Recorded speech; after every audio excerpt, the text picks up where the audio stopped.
Hali hii itafanikiwa kwa kuwahusisha vijana kwenye mipango ya kuimarisha uchumi wao kwenye kongamano lililofanyika hapa Nairobi. Washikadau wamesisitiza kwamba ni muhimu kuwahusisha vijana kwani wao ndio hulengwa zaidi ili kutumika na makundi ya ugaidi kutekeleza mashambulizi.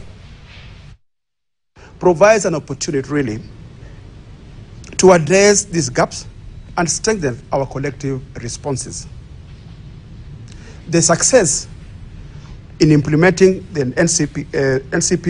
NSPCVE 2025-2030 requires a rallying call to all stakeholders here today to join hands in addressing these threats posed by violent extremism. One of the points of discussion today, especially in panel 2, is how to coordinate as policy makers and as government to ensure that all these opportunities therein are given to the youth, and not necessarily just to the youth as we call them, because we know also within the youth there's all intersectionalities around them.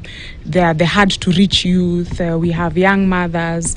We have youth who've not gone to school, who are in the informal sector, and so on and so forth. How do we reach them so that we can have income-generating activities for them, support them?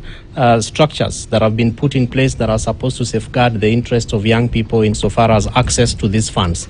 But we also note that sometimes accessing these funds require certain requirements, or the young people need certain requirements which sometimes disenfranchise or marginalize them. For example, the requirement to have an ID card, to be able to access, say, Youth Enterprise Development Fund.